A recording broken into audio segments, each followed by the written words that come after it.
kept. They're good. Like a coffee table.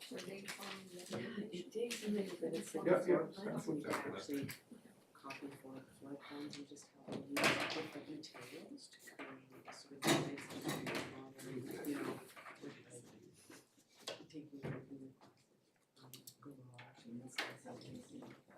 There's Carport, down below. different materials and stuff, and it's just, just Oh, sorry, materials. I can do it. I thought it was electronic. Oh, I just thought it's in my Island design, yeah, really cool. And just window placement is looking into it.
Good.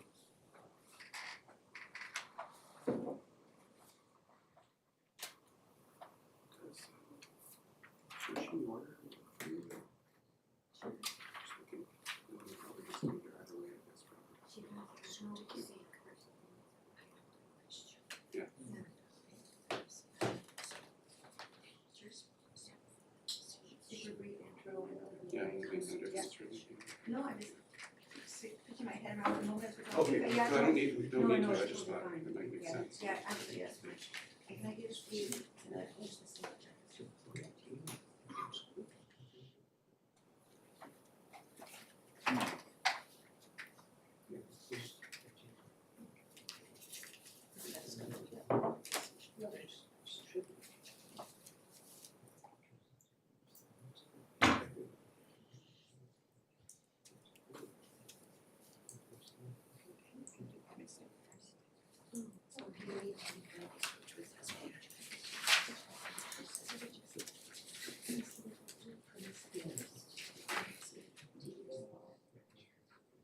Even if you just push one way or the other, wherever, yeah.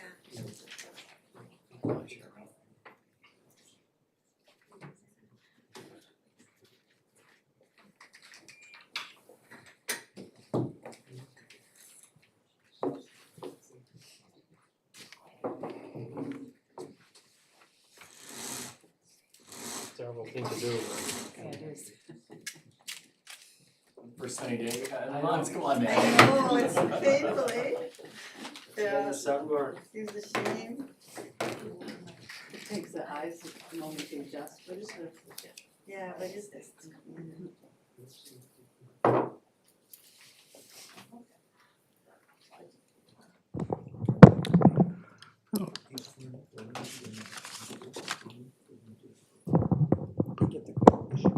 I am calling this committee of the whole meeting for the town of Gibsons to order at, can't trust that clock anymore, It's good. 11:02. Oh, it's right, again, good.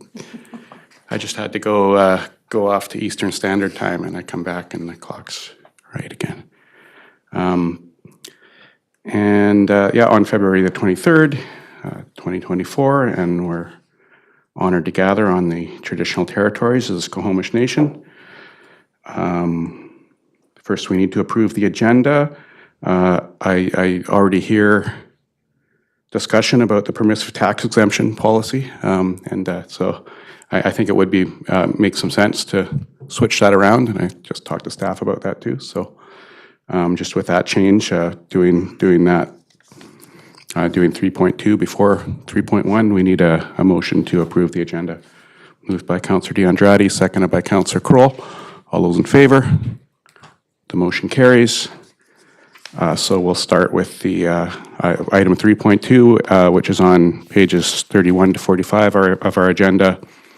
And our Director of Finance will give a brief introduction and welcome. Yeah, thanks. Thank you, Mr. Mayor. The purpose of this report is to provide some information to council on potential amendments to the permissive tax exemption policy. It's really just for committee discussion. The topics in the report include options for vacant lots or underutilized lands. We provided some property groupings to maybe help assist the committee with evaluating permissives that are granted. And also we've added in a piece on the addition of a declaration of financial recovery, because we've heard that's also a piece that may want to be included in the application. And so really those are just for discussions. You could make, large changes, small changes, no changes. It's really just for you guys to discuss. At minimum, I would suggest that we look at the declaration piece to add that to the application. And I do have Noni Waits is here, our Manager of Financial Services, and she's done a lot of work on permissives this year. So she's going to be my ringer if you guys have any tough questions. So thank you. Okay, I'll go to council to see if there are questions about the report and permissive tax exemptions in general. Councillor DeAndrade. Thank you, Mayor. This is on page 32, specific percentage. Properties deemed to have underutilized land will be granted a maximum. I was just wondering, is this a decision we want to make or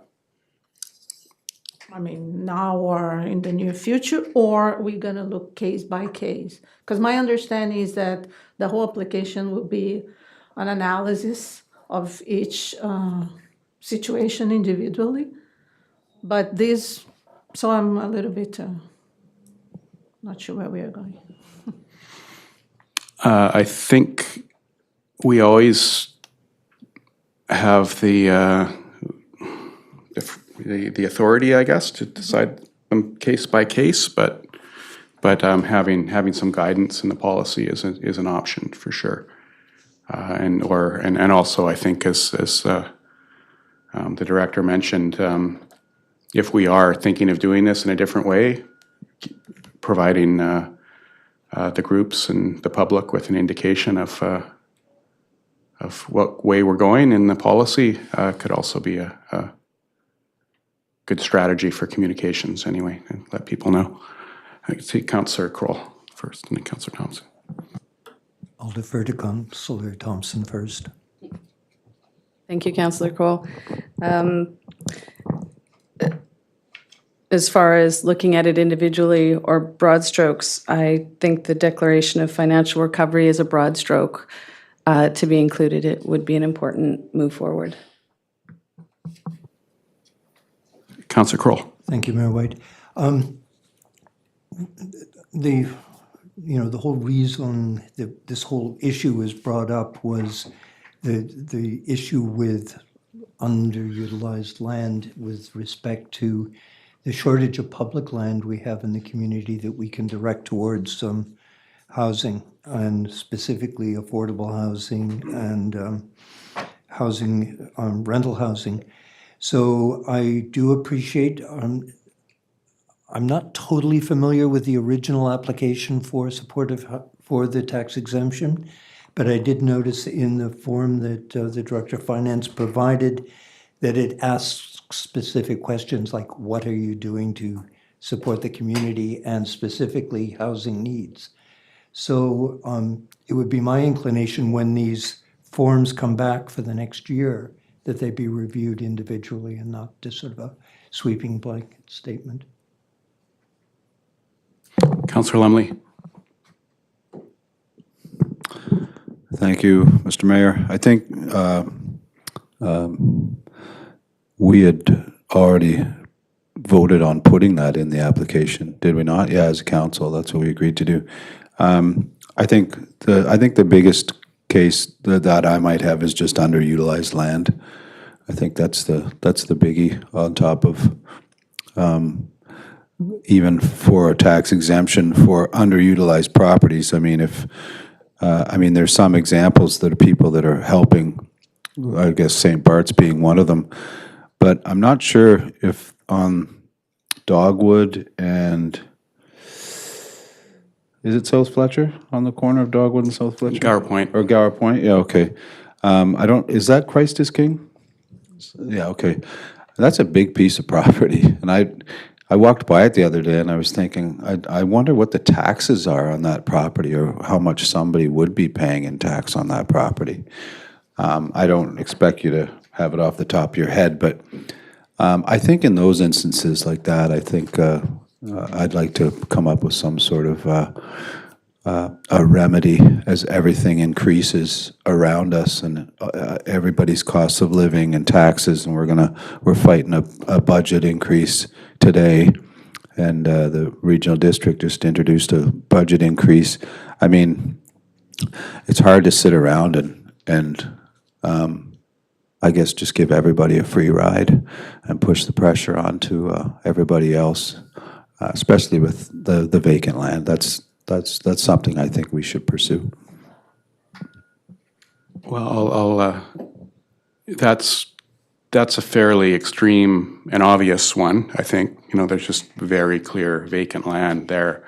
And it might help for council to provide some direction on parking as well, because that's more gray, I guess. I mean, it is an area where other municipalities have taken some. There's a City of Victoria example in here, which is a different part of their policy, but they've done a lot of work on their policy in recent years, and I think one has been to identify kind of excess parking and tax for that. By a certain percentage, at least. I think if they're doing it incrementally too, is what I noticed when I did a little bit of research on it. They're kind of introducing it like 20% at a time for the parking, and I mean, I think that's a challenging one too, because then we have to figure out how we're going to determine what that excess parking is. I mean, there's kind of, there's obvious examples of institutions that get tax exemptions that have well-used parking, sometimes for other public events, sometimes downtown for providing public parking as a service, basically a public service almost, and others where there's just kind of empty parking lots too. So I think that's a piece to it as well, and figuring out what we mean by underutilized land. I want to put that out to council to hear direction on that too. Maybe helpful thoughts for staff. Okay, I see Councillor Thompson.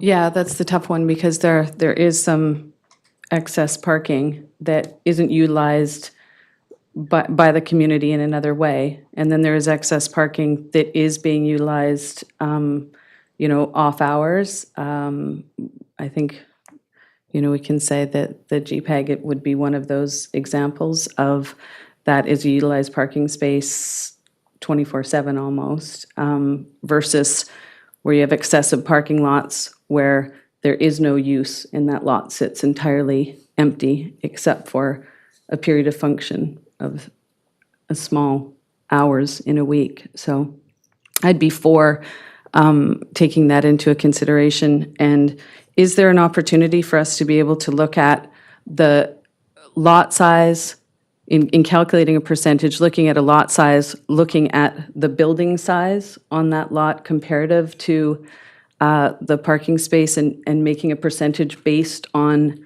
the footprint of a building versus the space of the lot.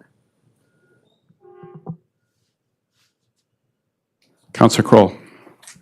I sort of like the direction that Councillor Thompson is going with. In the permissive tax application, it says number of members in your organization. And if we were to use the ruling, case in point for, let's say, restaurants, where there's one parking stall required for every 5 seats you have in your restaurant, if an organization only has 150 members and they've got 300 parking stalls or some sort of formula, then, it's understandable that certain organizations do need parking for the function of their organization.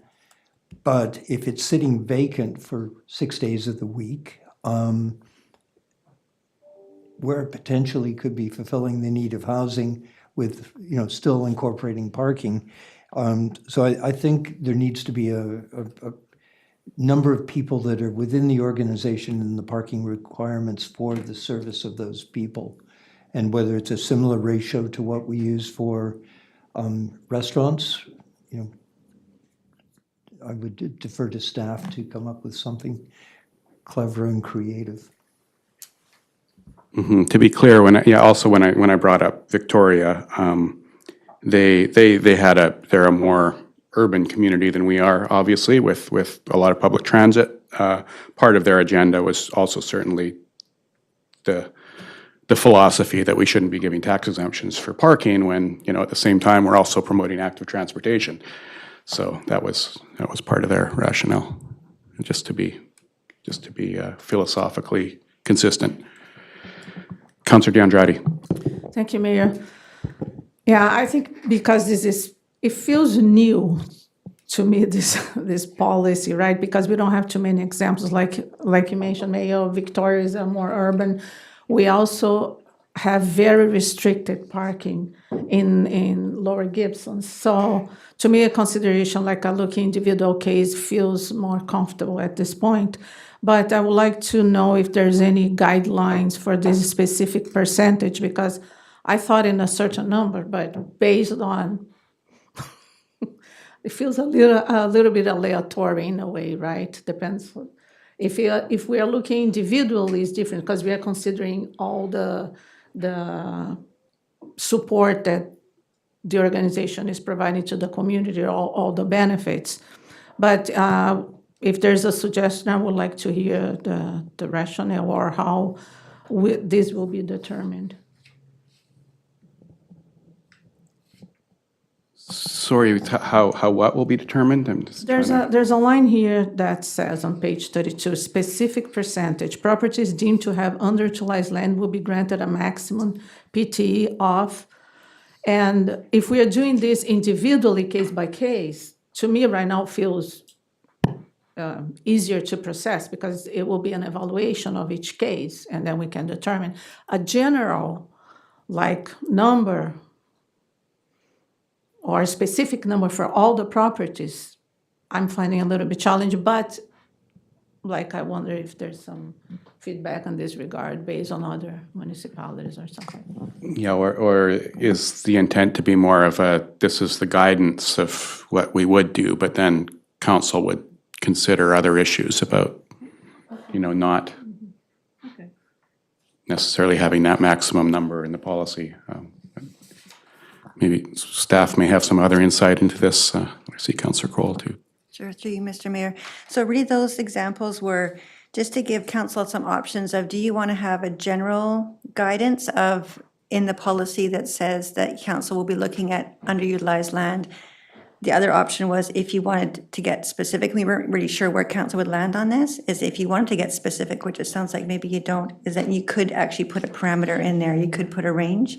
But it doesn't have to be, like I said, this discussion today is you couldn't make another incremental change to the policy like you did with last year with the question 4 about asking about what is your organization's contribution to support homelessness or affordable housing. One of the options that was included in the report was you could add a new line to help you with the determination of the individual tax exemptions is provide details on your organization's current or future intended use of that lot. So then you'll get in advance of, or as part of the application, you get information on what the organization is thinking about the lot. So you have that in the context. And so really it's about what's council's comfort level. Do you want to put, you know, start with just more information as part of the application, just an open-ended question? Do you want to put more specific guidelines, either general or specific in the application? So those were just examples to just try to get you guys discussing what you might want to do. I see Councillor Kroll and then Councillor Lumley, and I just want to add too, I want to ask council to think ahead of what it might be like to kind of look at all these more deeply and then go, okay, we're going to need to apply with no guidelines at all, like a really fair process to each one. It could be a challenging thing to do. It's something councils have done in the past with things like grants of assistance, which can be, we've all had frustration with processes like that, trying to establish some fairness just by and consistency.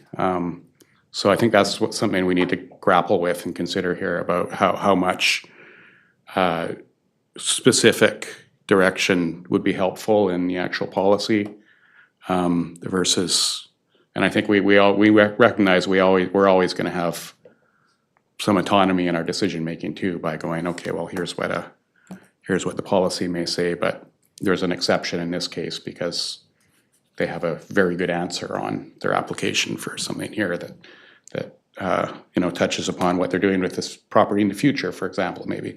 There's always that opportunity, and I think there needs to be. Councillor Kroll. Thank you, Mayor White.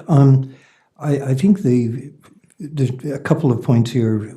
When we made the motion to review the permissive tax credits, it was ostensibly of these property owners to create an awareness of the community need for housing, the town's inability to provide land for housing, and that they're sitting on a golden opportunity to create housing.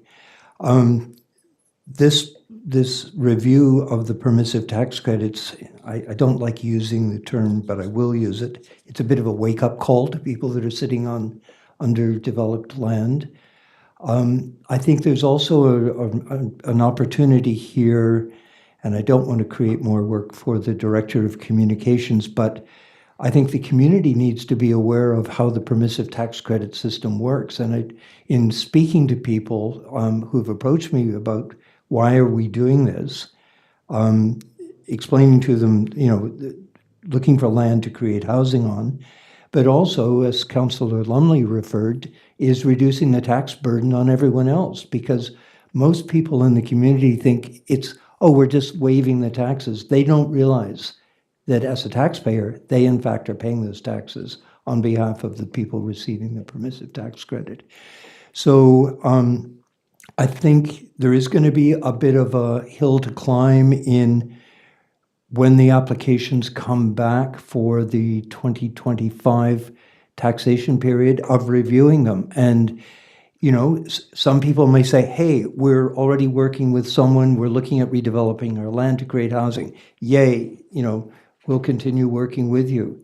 But if people just sort of shrug their shoulders and say, well, I guess we're going to pay taxes now, so be it. But I think there needs to be a bit of a communication component just to because I'm shocked at how many people don't realize that they're paying other people's taxes because they've received a permissive tax credit. And I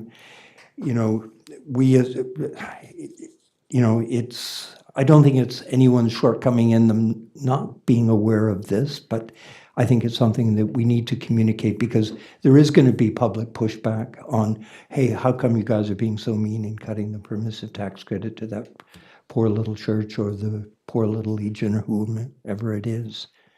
And then there were people who weren't getting permissive tax credits that think they should be getting them. So, we're going to be dealing with that as well. But I think there needs to be a bit of a communication factor, and I think we're going to have to bite the bullet when this wave of applications come back and review them individually on what they're willing to do to support the community's needs.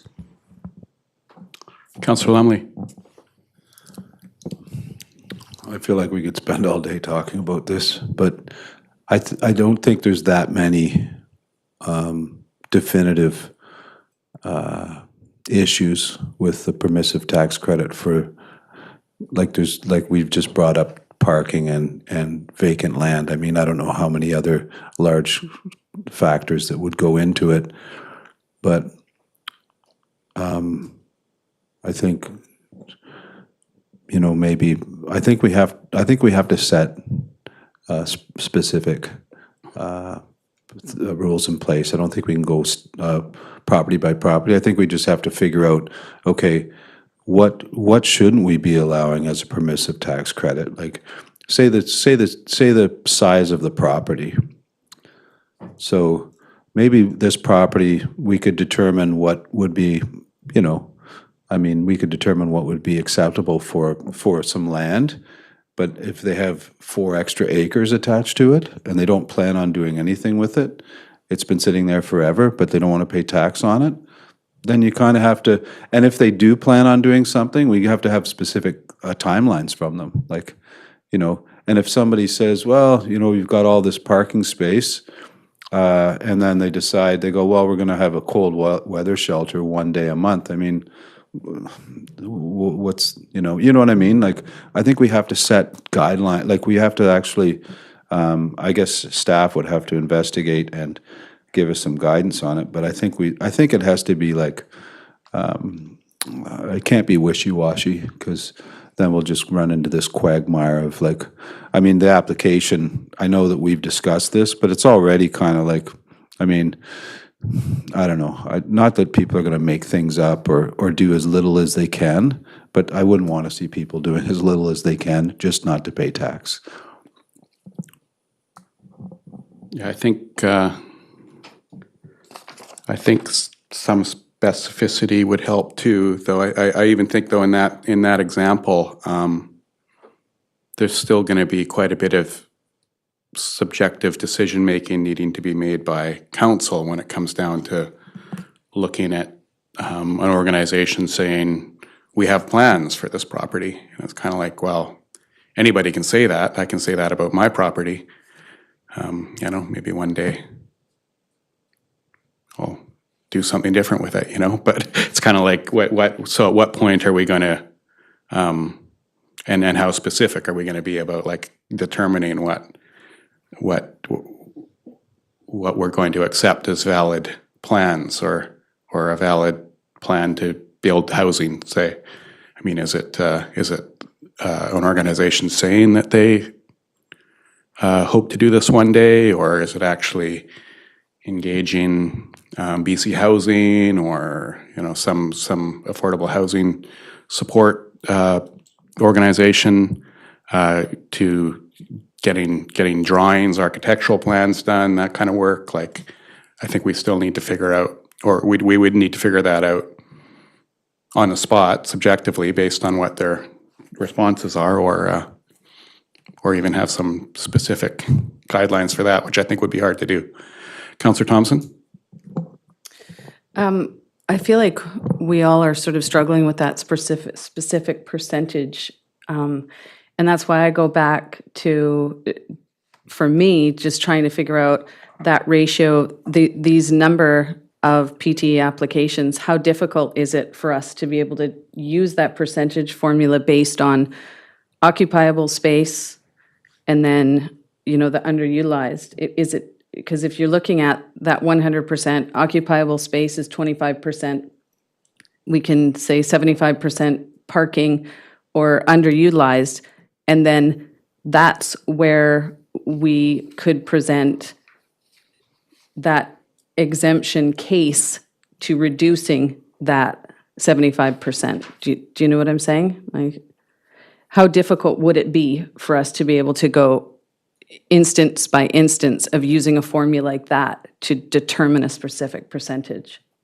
I'll go to Councillor Lumley, then I want to ask staff about this idea of a formula. We have it. Isn't it FSR?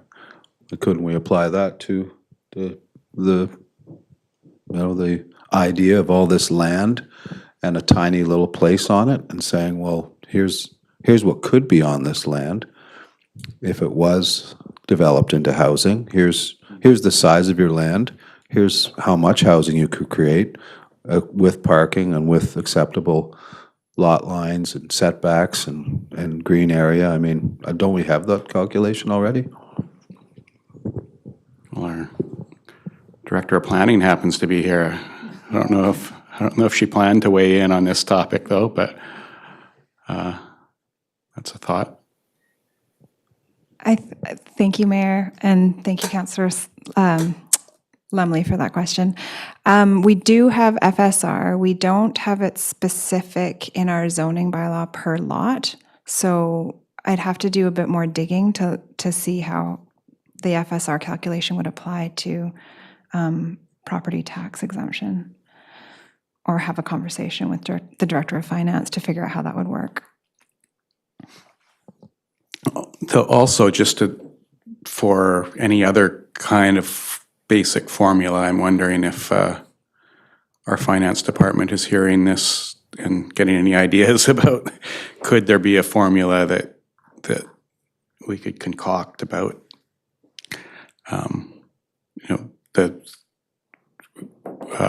the area of the land in connection to the ratio of the amount of people using it, or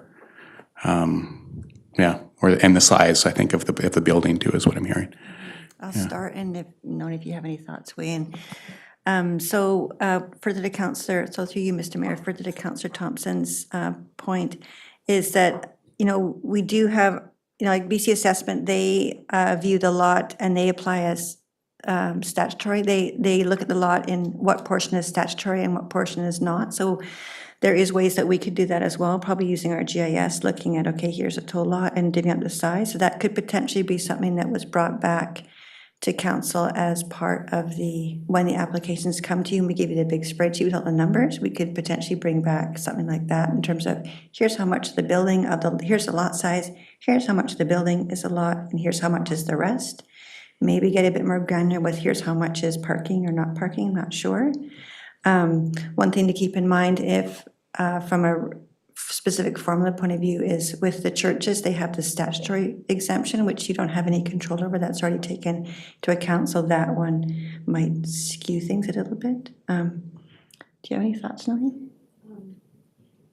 Yeah, what I was just going to say is that in terms of providing an equitable formula, that we would need to look at all the properties. So what Director of Finance was just referring to is the places of worship which have a statutory exemption, but all the properties apart from those ones will have a building and then available space, and so some of the properties will have landscaping or a larger percentage of parking.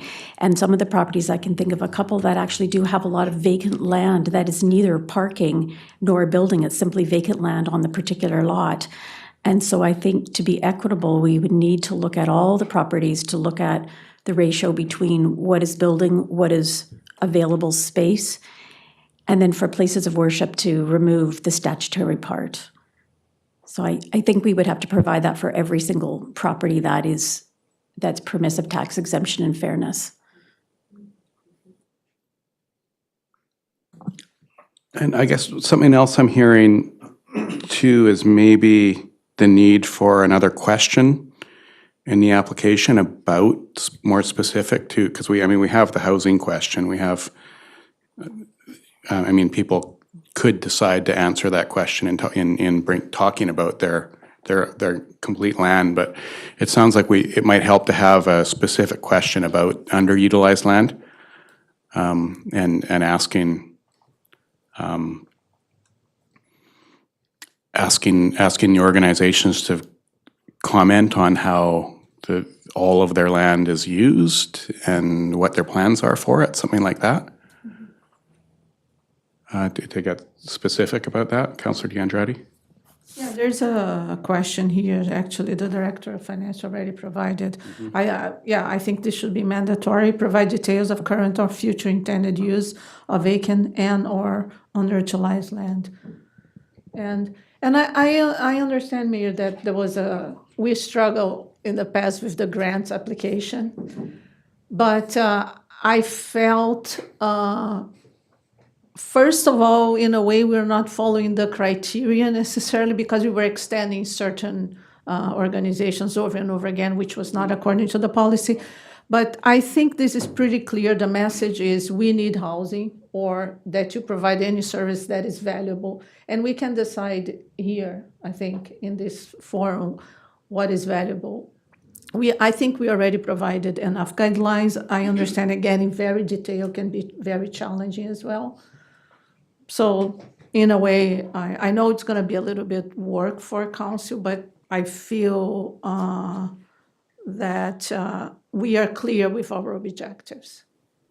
We are clear. We don't want to, we want housing. We don't want to, how to say, shift the burden to residents. We need parking in Lower Gibsons. Perhaps this is a criteria if it fits council's goals. And I think we can come up with, align with the goals. Perhaps maybe easier. And I also agree with you that we can have a minimum percentage and at the discretion of council, if they fulfill our objectives, because you mentioned, right, when I asked the question about the percentage on page 32, the specific percentage if you have underutilized land. So we can have a number, and if we're gonna evaluate one by one, this number may change, but it gives like the message to the public. Okay, I've got different page numbers here, so it's not helping, but I think, yeah, I do see some percentages. Councillor Cole, did you have a comment too? I was just going to sort of re-emphasize the communication aspect of all of this because, you know, whatever we decide, there is going to be a certain amount of public reaction, and I think it needs to be perfectly clear to the taxpayers why we're doing this. My general feeling is, as the Director of Finance mentioned, that we are by law legislated to give permissive tax credits to certain institutions for a part of their property. My feeling is anything beyond that needs to be justified. That, you know, because, you know, we've had reports on leading into budget with some fairly large costs that the community is going to be faced with, and you know, we either go out and borrow money to make these things happen, or we look for the money within the taxation system that already exists. So I think we need to be sort of positive and proactive in communicating this out and, you know, basically cutting it back to what we're mandated legislatively to give us permissive tax credits.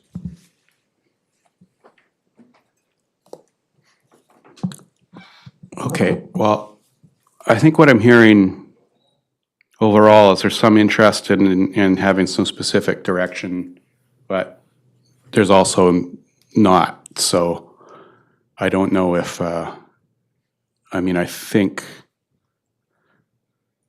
maybe the best approach would be not to have the specific direction, and then the people, the councillors who do want more of a specific direction can kind of come up with their own guidelines of how to approach it. Though maybe some kind of metric, if staff could come up with some kind of metric about, BC assessment was mentioned, and about the use of a building versus the lot overall and the number of people. I mean, we know the number of people, that we already asked that question, so.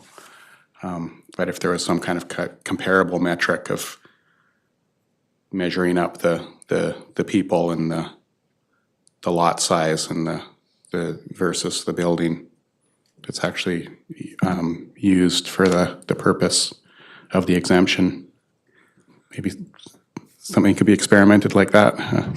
Yeah, through you, Mr. Mayor. To me, that could be something that staff could review and then bring to the council committee at the time that you're reviewing the applications. We will bring the spreadsheet with all the numbers, also bring here's the ratio of building to lots and see how we can get that. It wouldn't be something that has to be decided today because today is really more about what change do you want to make either to the policy or the application.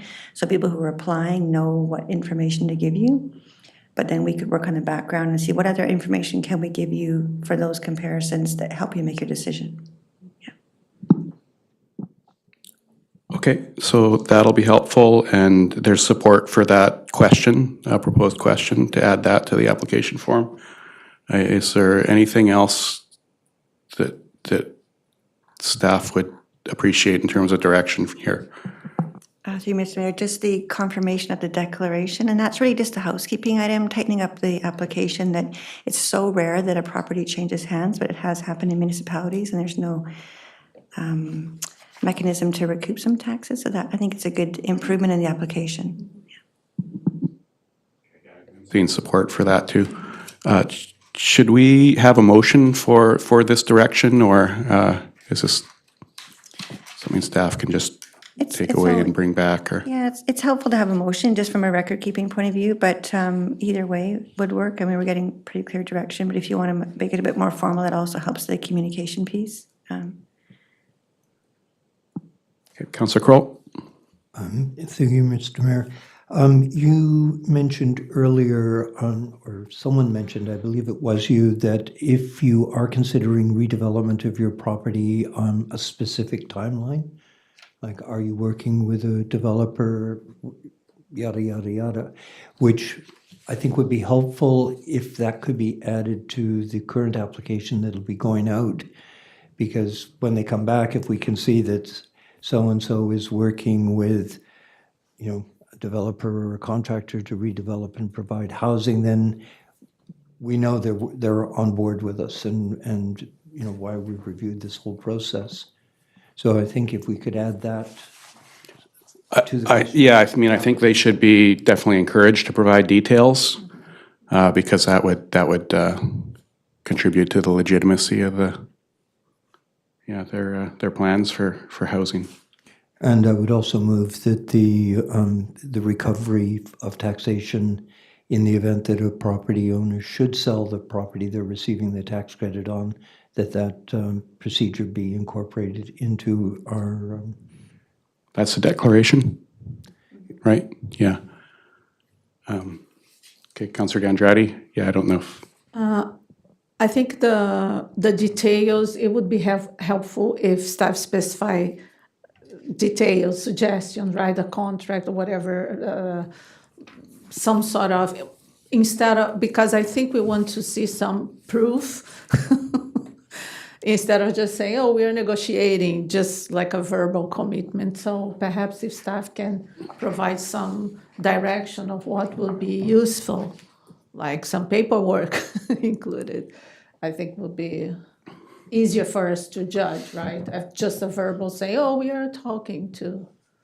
There's so many different kinds of angles, really, though, that, I think it'd be hard to pigeonhole it to one kind of evidence, director. What we could do is similar to the grants of assistance when that program was up and running, is staff would collect the applications and we'd sort of go through them and follow up with organizations to say, can you clarify this or do that? If this first round that, the question number 5 being, provide current details. If organization said, yes, we're planning on blah, blah, blah, then we could, staff could reach out to say, do you have any more additional information for councils, and do it that way as opposed to get it really specific in the question. Again, it's sort of like question 4. When you put in about housing, you don't really know what kind of detail and quality of the information you're going to get until you get it. But we could always follow up behind the scenes to help encourage more information in that perspective.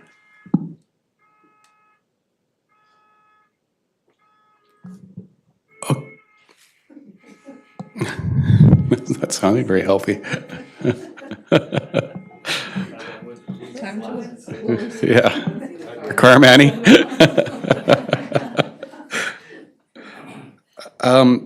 I'm still not clear on, I heard Councillor Kroll say I move something, but then we didn't really have a seconder and it didn't mention the word declaration. So if we, do we have is there anything we could easily move from the report here?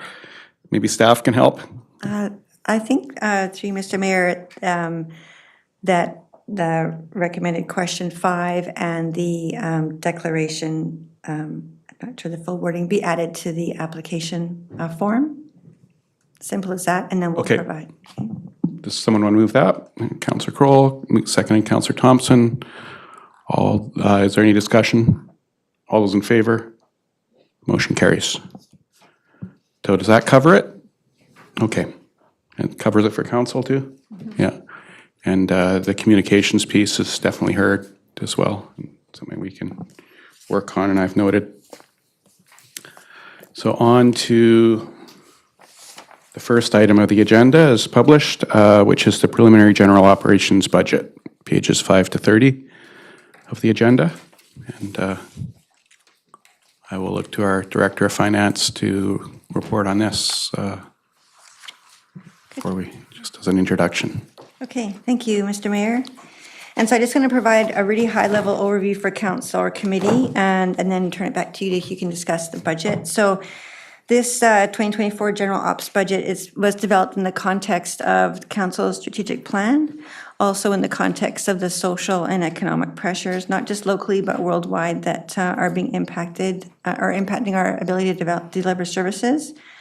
Also in the context of previously councils made great efforts to keep the tax rate low, trying to make some room for the RCMP pressure that we're facing in terms of future costs, but that those base increases have been lagging inflation, so that's sort of coming up and impacting our operations. And also one thing that's also impacting it is the end of the use of the COVID restart funding. Back in the pandemic, we got $1.5 million to help with COVID, and just the way operations and things changed. That funding has been, I've been using that funding, it's been helping our operations to pay for those changes in processes. That funding is now no longer available, and so it's all these things kind of coming together, which is why the number is a bit bigger than you're used to normally seeing. And so the 7.5 I'm proposing, and it's again for your discussion today, it doesn't include any of the RCMP future policing costs. I'm going to bring a report to the March 5th Committee of the Whole for that discussion. It does provide a small surplus of $35,000 to support the capital program. That report's brought by the Director of Infrastructure at the March 19th committee meeting, so you'll get a better sense of what's needed there. I am using about $250,000 in reserve funding to help smooth out some costs. And I usually do this anyway for things that aren't our normal base budget, but sort of spikes in our operations, that we have these projects that come in for one time and then come back down. So that helps take some pressure off of taxation. In this case, there's increases. We have costs associated with external recruitment support. We have some preparation for negotiations coming up. We've got the council remuneration change you guys approved last year. We've got new watershed monitoring, and we also have decommissioning of the energy utility. So these are kind of costs that kind of are coming in, sometimes one time, sometimes more long-term, but again, using reserves to help smooth that in so it's not so abrupt of an increase. The tax increase, the 7.5, what it does is combined with the use of reserves, it's sort of a combo. It helps us, council, maintain the level of service that's being provided to the community, and it also helps support new services. And one of the new services that are in there, you'll notice, is the housing outreach program. Previously, that was under the banner of the Everyone Needs a Home. It was a specific project. It was funded by project funding, grant funding. Now that's being more incorporated into our ongoing operations. It doesn't impact taxation, though, because the majority of the funding for that program is provided by BC Housing. And any shortfall that we do have, I would fund with reserves, because again, we're anticipating that that's going to be fully grant funded. So didn't want to presume that it wouldn't be and then put pressure on the taxation. So although it's a new program, it doesn't impact the 7.5. And just to give you some context of when I'm talking about the inflationary increases and the pressure we're on, again, recognizing council was making efforts to try and address this looming RCMP challenge that we've got in a few years. Over the last 5 years or 4 years, the ranges of tax increases, setting aside the RCMP piece, have been between 1.5% and 2.2%. The CPI has ranged from 0.7 up to 6.8. And so from an inflationary point of view, the gap over that 4-year period is just under 5%. And so that's also impacting. It's similar to the message I brought you in January with sewer and water, is that all the inflationary increases are just now slowly, they're just basically locking in, and it's affecting our general operations as well. So it's no surprise, it's just, it's unfortunate. So if the 7.5 is just too far of your comfort zone and you don't want to address those long-term inflationary impacts at this point, and you want to stick closer to the 2s or 3s or 4s, whatever your comfort level is, I want to provide you with some options. So there is that surplus of 35,000 at the end that could be removed. And the reason I would say that for this year is because we do have potentially some taxation funding from previous years that won't be needed, that could basically take the place of that capital funding. We could reduce transfers to reserves. I'm not a big fan of that one because those transfers are important. You know, we transfer obviously to RCMP and we transfer to things like fleet. You can postpone some initiatives in the projects we have under some of the professional services. We have a minor website upgrade, about 8,500. We've got a organizational development item linked to the strat plan that's about 15,000. Those ones can be moved. That's a level of service timing adjustment for council could make. Another one is to also bring in more reserves to help smooth that transition even further. And that's there's reserves there to be able to do that. So that's really kind of really high level, kind of why the number is as big as it is. Give you some options of what you might be able to, what you might want to do to adjust that. And also, as you can tell, we have the directors on hand to answer questions if you have specifics about their departments or the services that they provide. And then for this meeting, what I'm looking for, and staff as well, is feedback on the preliminary budget being presented, what changes you might want to see, and then I would bring that back to the March 5th Committee of the Whole with the update number 1, and that's when I'll bring back the policing report and also the whole tax burden conversation that we have every year. So that's it for me, and over to you. Thank you. I'll start off in saying this is definitely the most difficult Town of Gibson's budget I've ever seen. It isn't surprising because of definitely the factors that we've just heard about from staff, including inflation, including the end of the COVID funding, and something we've known strongly is going to be a huge factor for this entire term, which is the need to save for policing, and that's prominent in our strategic plan. That's unfortunately driving our budgets this term.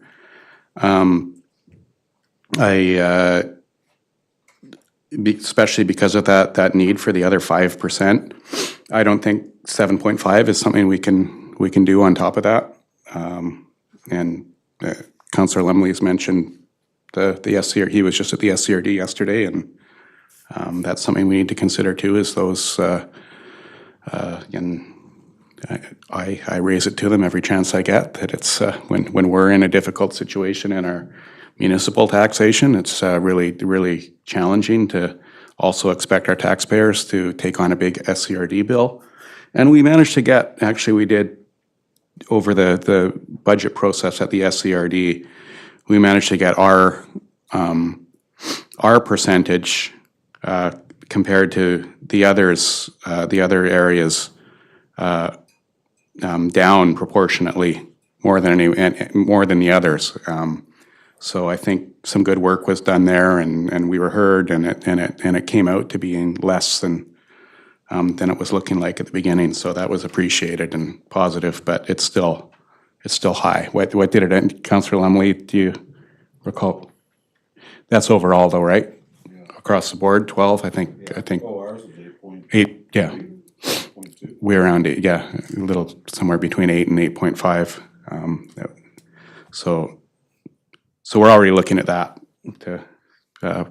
Gibson's taxpayers will be paying an over 8% on SCRD taxes increase. So I appreciate staff's flexibility in being able to look at different levels here and ways that we can find some savings. Yeah, I appreciate council's all had a chance to look at all this information now.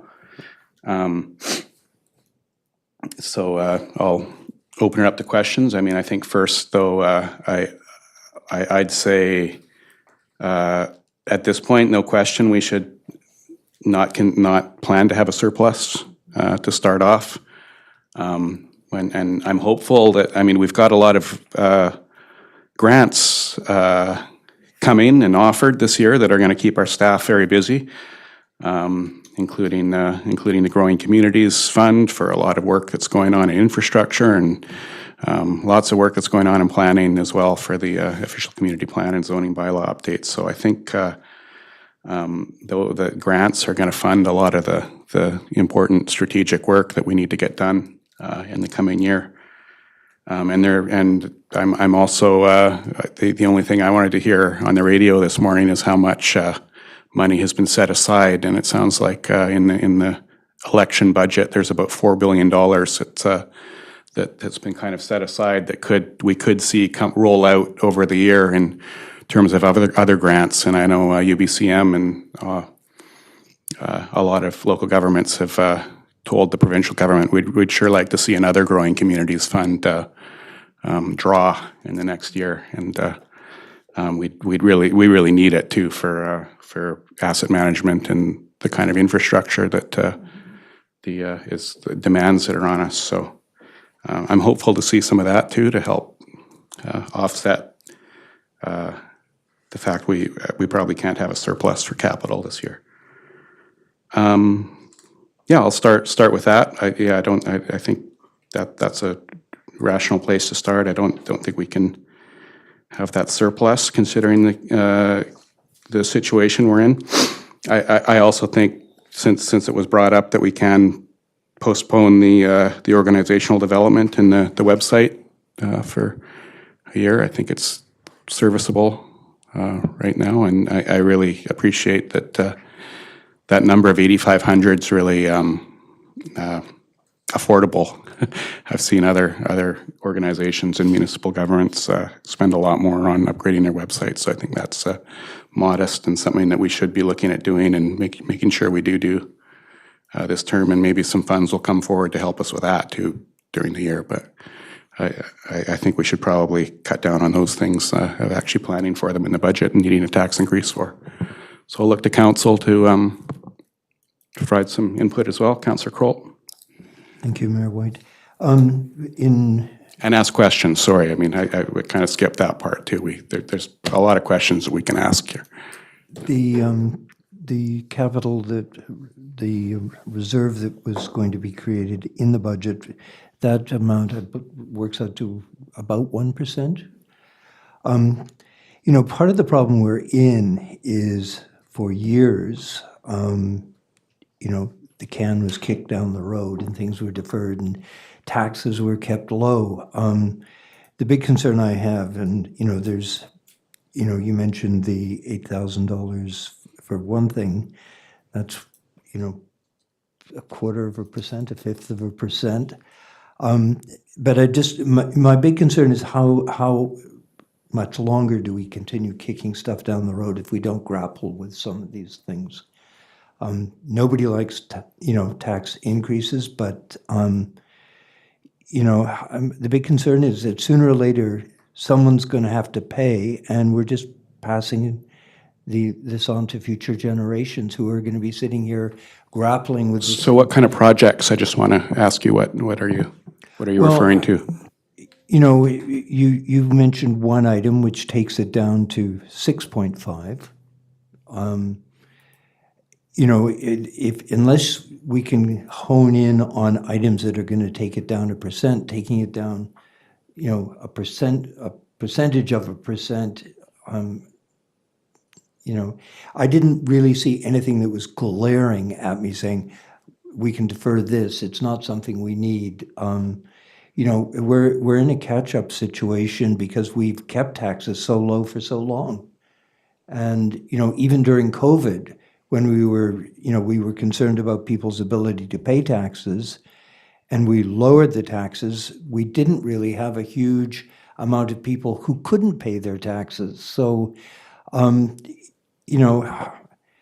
yeah, it's painful, but I think, how long do we keep kicking the can down the road and putting the tax burden on future generations who are going to be in just as difficult a situation as we are today? I think the biggest reality, that's what we're doing by actually taking on the 5% that we have to do, which should have started a long time ago. But I think, this council said we're going to do that every year, and we need to, or else we'll be in a situation like Fernie, where when they went over 5,000, they had to do their tax increase for 1 year was over 20%. So, I think that's really influencing us and taking on the policing costs seriously. That whole mindset that you're talking about, Councillor Kroll. Councillor Lumley.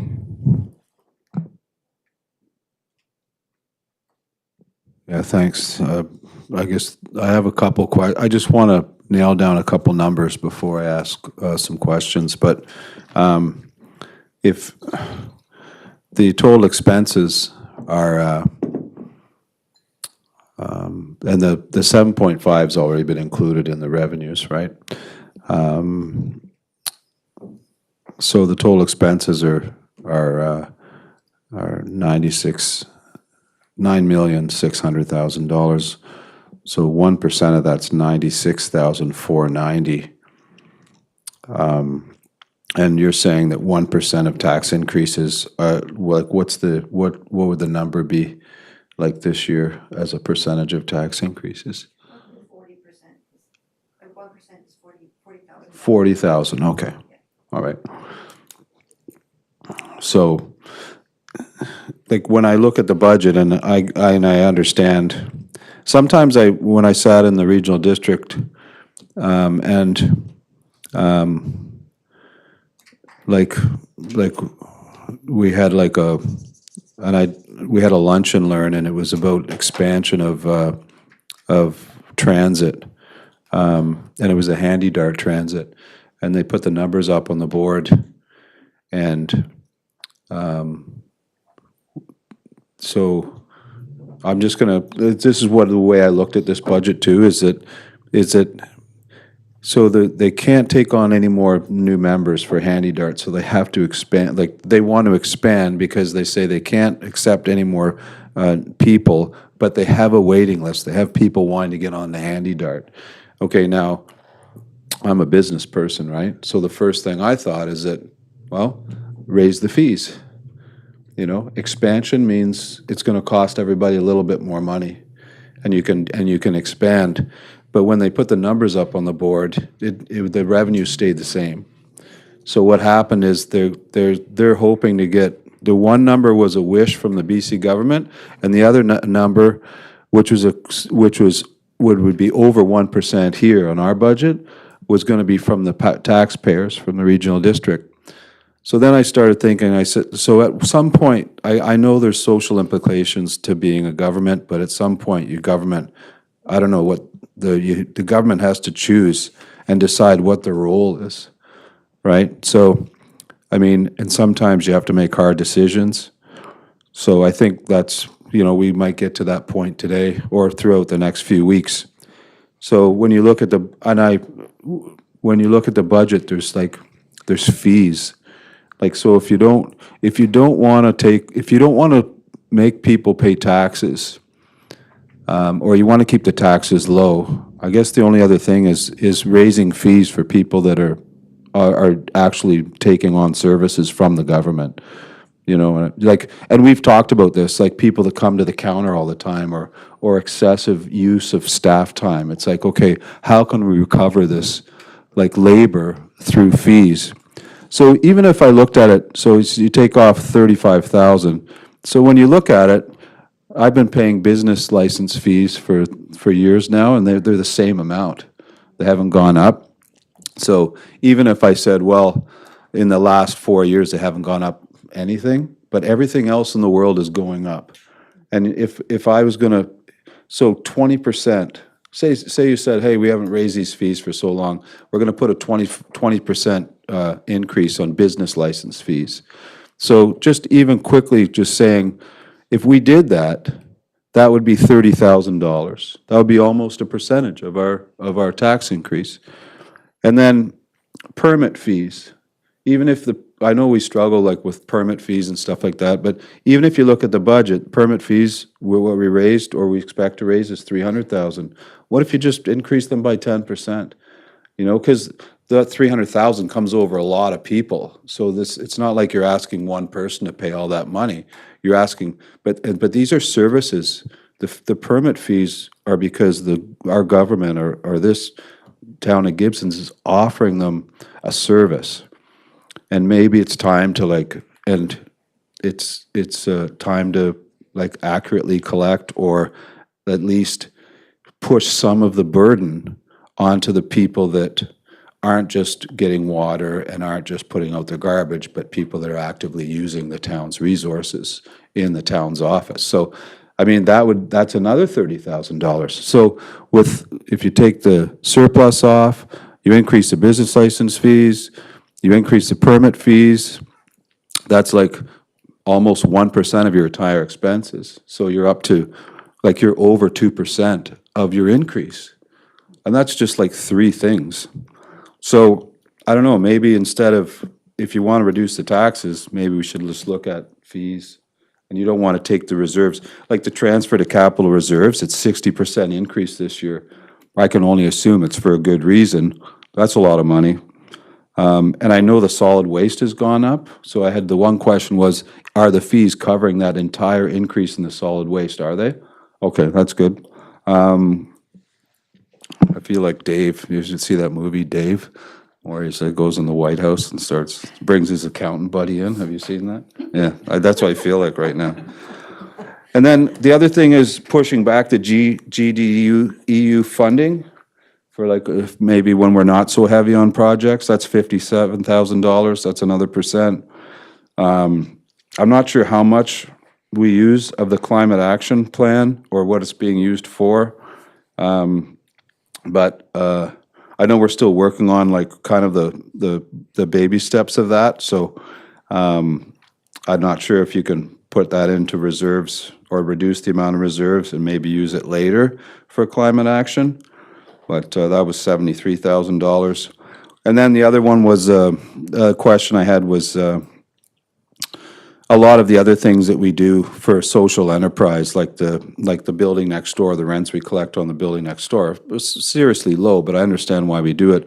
I don't know if there's grants or anything that we can kind of subsidize the rent through. That was another question I had. And then the other, my last point, because I don't want to take up, I want you guys to speak, but union, putting money aside to negotiate union salaries. So I was just at the regional district budget meeting, and then I'm Sir Seashell. I'm not going to go to their budget meeting because as much as I love budget meetings, I'm not going to go to the Seashell one. But I'm sure they put money aside. And then I kind of thought, well, you know what the auto industry does is they don't, each car manufacturer doesn't negotiate with the union. They pick one car manufacturer because. I don't know, maybe I'm too naive, but if you go to each municipality, I'm sure the parks people are doing kind of the same thing. You know, all these services that we're providing, they're kind of all equal, and it's kind of like a line in an auto factory. Everybody's screwing in screws no matter where they are. Ford, GM, Chrysler. I don't understand why each municipality would waste all this money negotiating themselves with unions when maybe they could collectively negotiate unions. And then, I don't know, maybe it would cost a lot less and we could save a lot of money on that. So anyway, that was just a thought of mine. But I'll let somebody else speak. Did I see Councillor Thompson? Thank you. Those are great points. And looking at this budget, trying to focus on the revenue aspect, and then to Councillor Kroll's point of kicking expenses down the road. Councillor Lumley, you addressed so many things in the immediate of this budget, but I had a couple questions too, just, a longer term perspective of just looking at some of the revenue points and just where we're sitting on a few things. The Airbnb STR income, and where does that sit on a provincial level, that there's regional and municipal taxes being collected? Where does that flow through happen on that taxation? I know it's being collected by these platforms. Where do we receive that as a municipality? The taxation goes to, I believe goes to the MRDT, like the hotel tax. And that ends up, that's held at the Ministry of Finance, I think, and then I don't think it actually goes directly to the Sunshine Coast Regional District, but the SCRD has some kind of authority in allocating those funds from the Ministry of Finance. And the last couple of years, they've been going to fund the housing coordinator for the Sunshine Coast, which is to Cover the Coast project. Okay. Yeah, I'm just curious as to how that income is flowing. And then my next question was just regarding our Fortis 3%. Is that municipally based? Is every municipality seeing 3%? Is that a rolling over contract? Is that ever negotiated? Is it in perpetuity? Does that renew? That I don't know. I have to look to staff, CAO. Through you, Mr. Mayor, that was negotiated maybe 5 or 6 years ago with all the Vancouver Island coastal communities. Sort of the province negotiated as a whole. So that 3% is 3% of the revenues of the sale of natural gas in the Gibsons area. And that's in perpetuity for, I think, 25 years for now anyway. Mm-hmm. But it's to be every year going forward.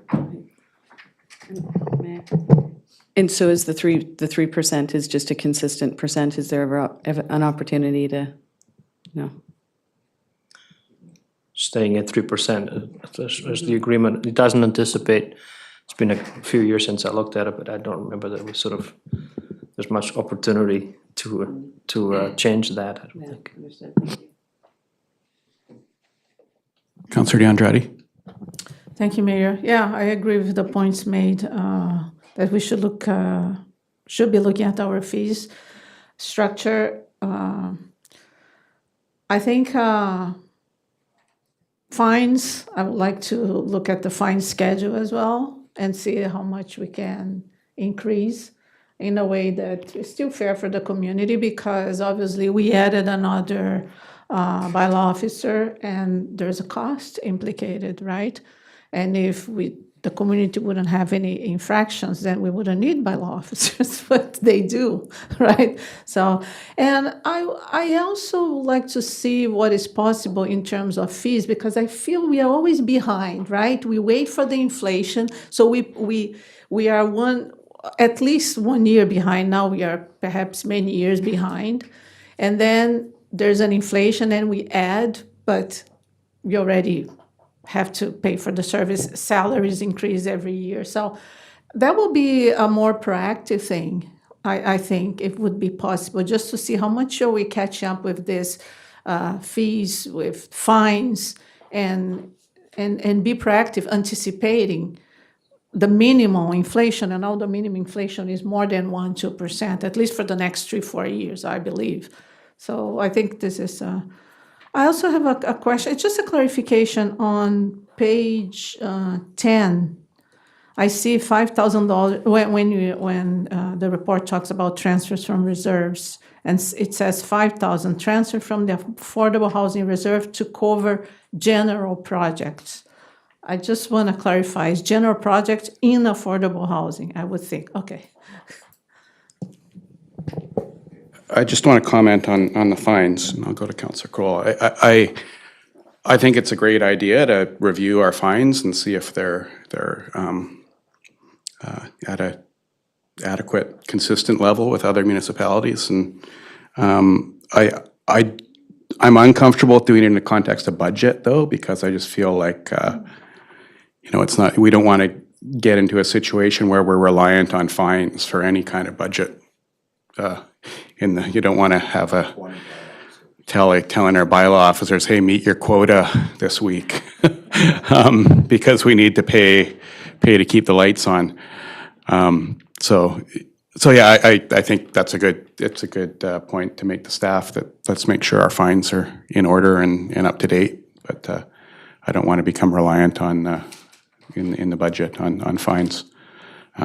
Somewhat applies to fees too, because you can never be sure how many fees are going to come in, depending on development and economic growth in the town. But yeah, I think it's important. There's always going to be some, though. So I think it's a little easier to estimate revenue that you might get from fees. Did you want to comment, CEO? If you don't mind. Yeah, The utilities fees, or what council looked at in January, they're pretty much up to date as far as our current costs.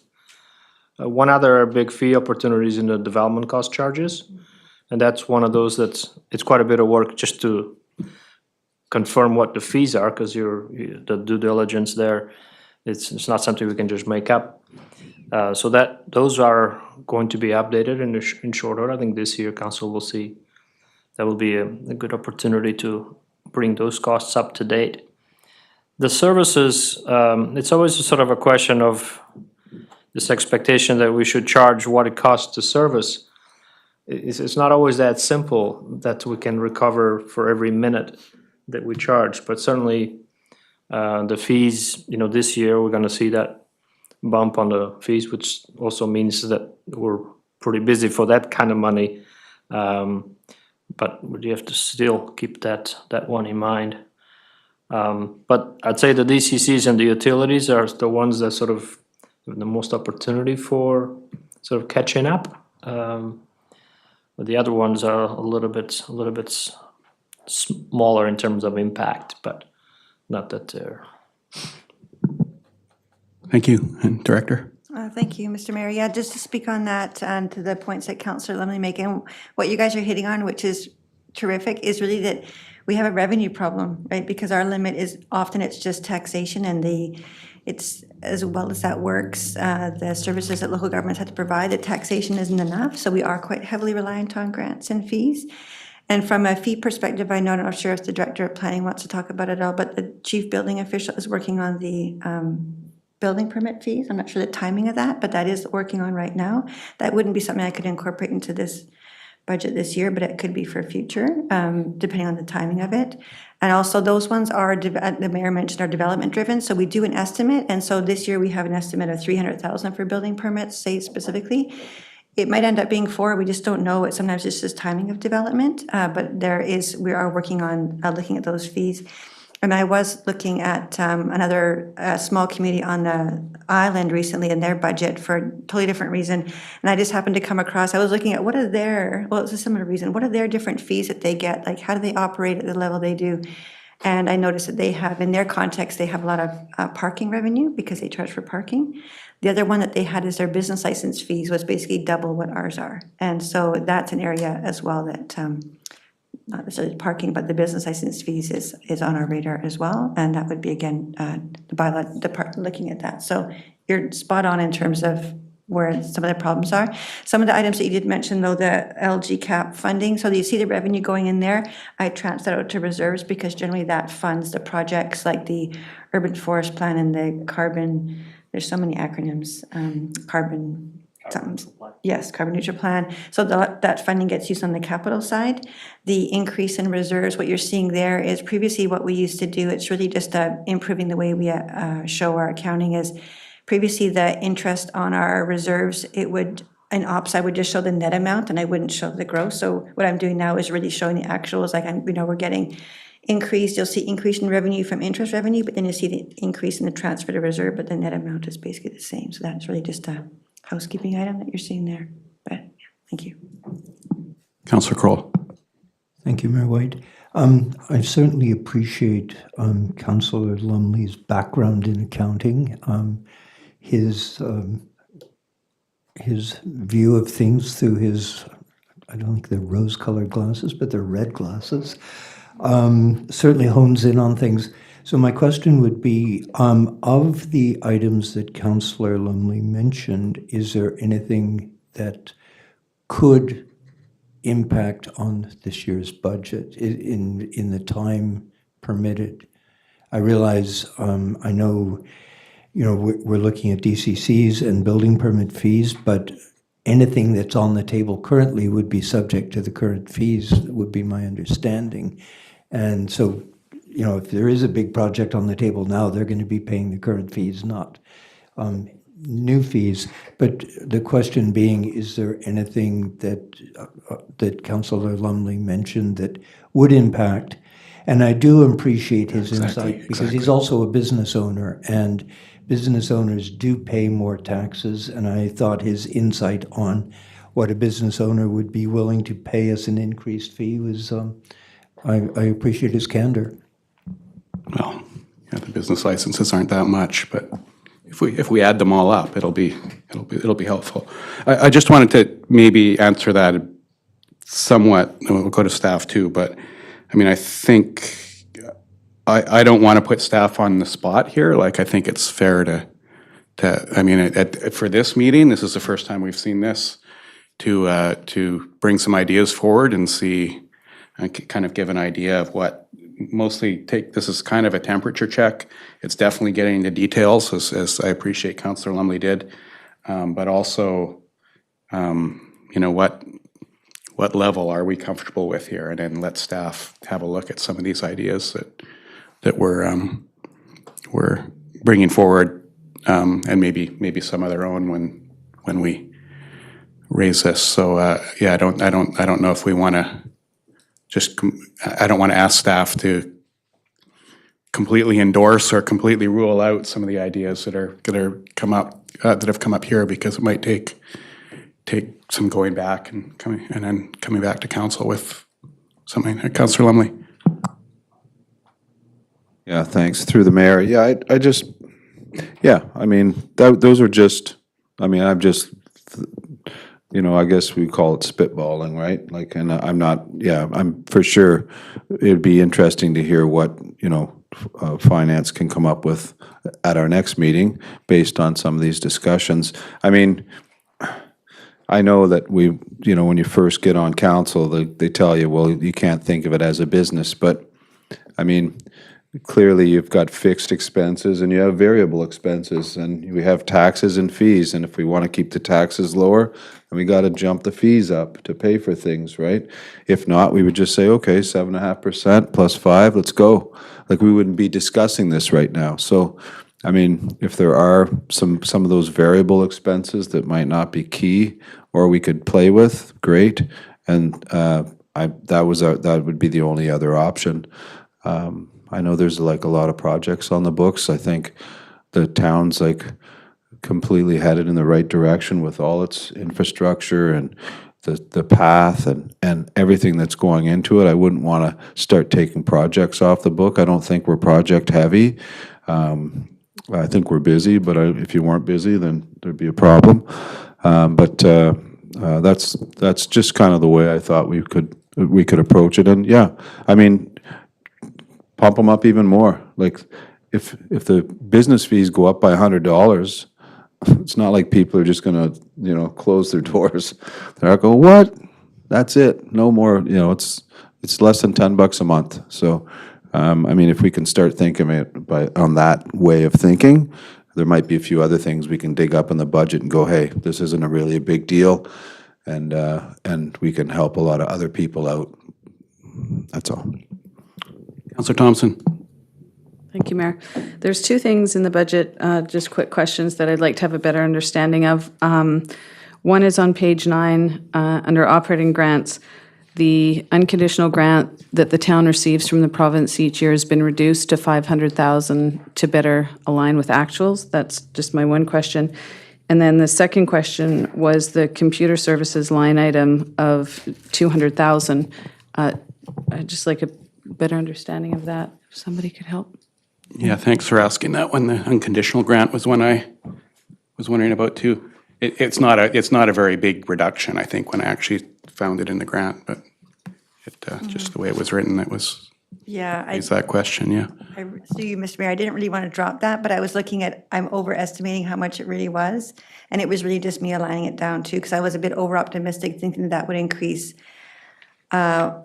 more quickly than it did. And so in the last 5-year budget, I had it at a higher amount, and I thought, no, I better drop it down because we only, we got just 500 this year, and I think my original budget was like 510 or something. So it's really just me trying to being a bit more realistic, maybe conservative, but more realistic, because we're probably going to get that amount again. From a computer services budget point of view, that one, I think that one's actually gone down.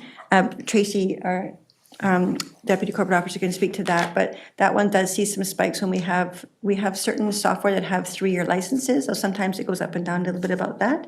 But Deputy Corporate Officer, you want to speak to that one? Yeah, so just kind of piggybacking on what Lorraine said, as equipment and major pieces of firewall support and things like that start to expire, we have to upgrade them, obviously. And this year, we don't have that. The only major piece that we are upgrading is the SCADA firewall software for the Palo Alto. So yeah, so there's a decrease this year compared to over last year. Thanks. I want to just give a shot to try to capturing some of these ideas, and I've got one carrying over from last year too that I wanted to explore. But just by putting forward, and maybe council may want to change the number I suggest to, or some of the wording here, but I'd like to just put forward a draft motion to provide direction on the next step, and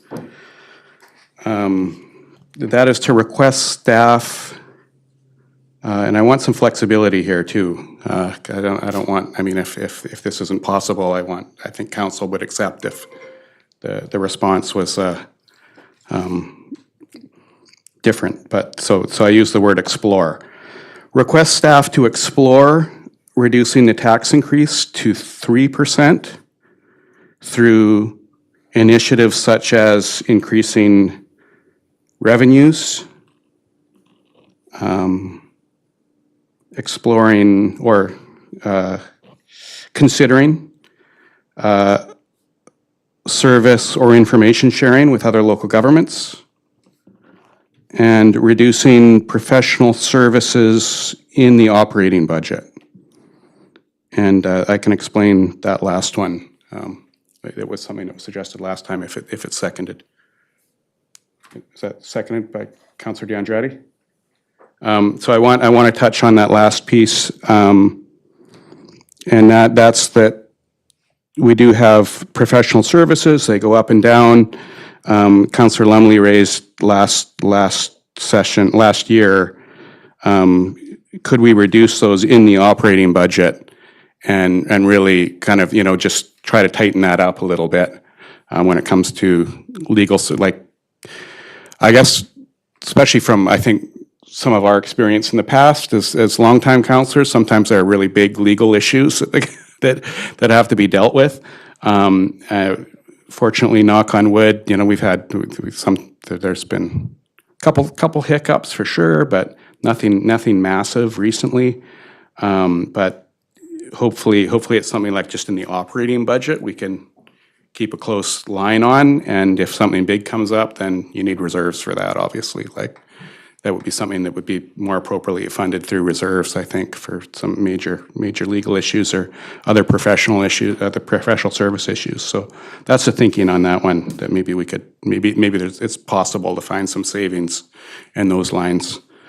And I can definitely underline that by my experience of the last year in writing checks or signing checks, because those are some big expenses that come through. Anything legal. So that's the thinking there. Councillor Kroll, did you want to comment on the? Thank you, Mayor White.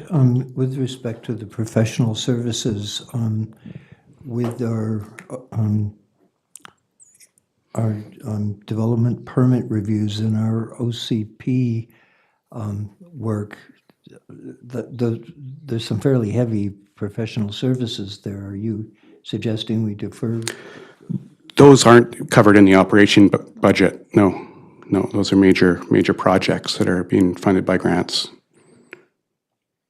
Okay.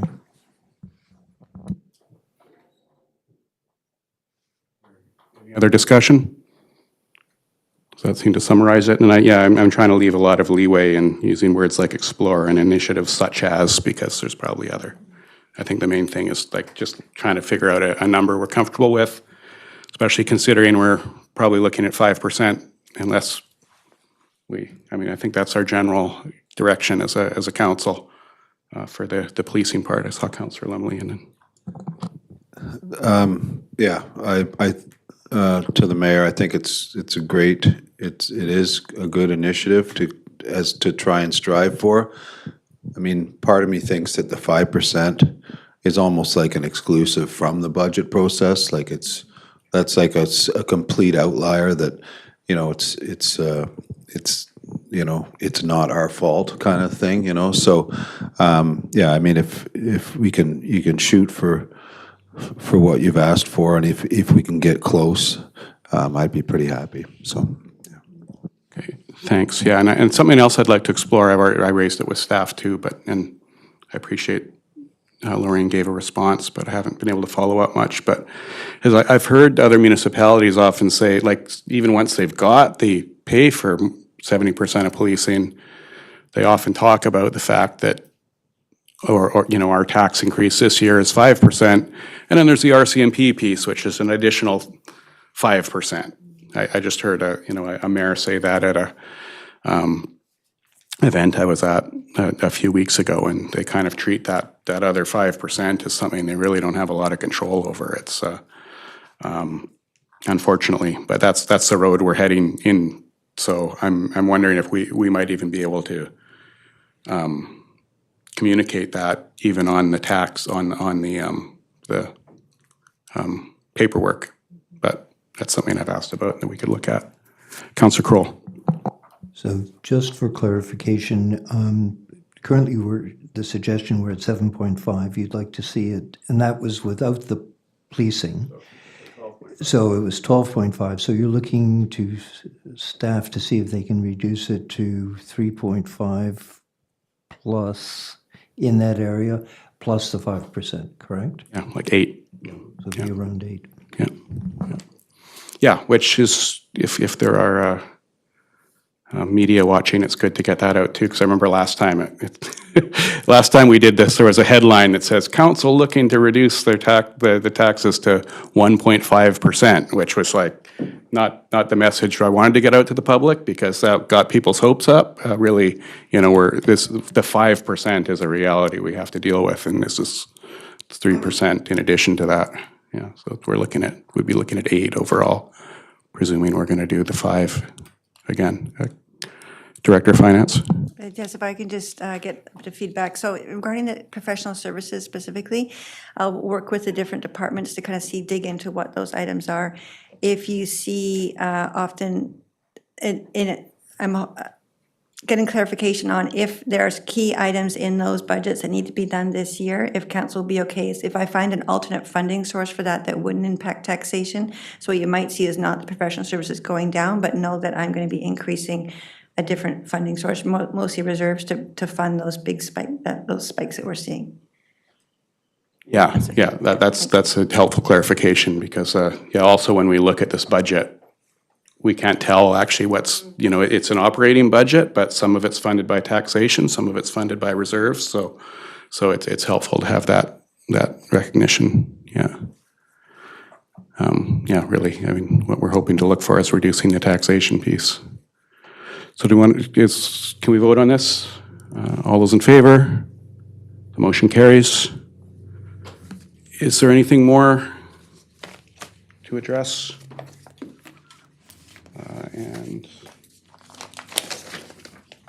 next meeting of Committee of the Whole, is March 5th at 3 p.m. And just as a heads up, we're probably going to be starting our council meeting today quite late, by an hour at 3 p.m. because of another meeting that has come up. Councillor Lumley? Yeah, through the mayor, I'd like to say that, again, this was like an awesome report. It was very concise. It had all the information in it, numbers. It took me a lot less time than I'd really want to spend. Like, you know, it was so clear and concise that I knew that I could have a glass of wine while I reviewed this report. So I'd like to thank you guys. Thanks, Councillor Lumley. My head was so far into it, I just skipped out. Yeah, it was, again, I found the same thing. It was so accessible and easy to really, get into and understand and make the decision. Councillor Kroll. I'd like to make a motion that the Director of Finance, Lorraine, cannot retire. I have to rule that out of order. We don't have that kind of authority, unfortunately, but I wish. I wish it every minute. Can we get a motion to adjourn, though? Councillor DeAndrade, seconded by Councillor Kroll. All those in favor? Motion carries. Thanks, everybody.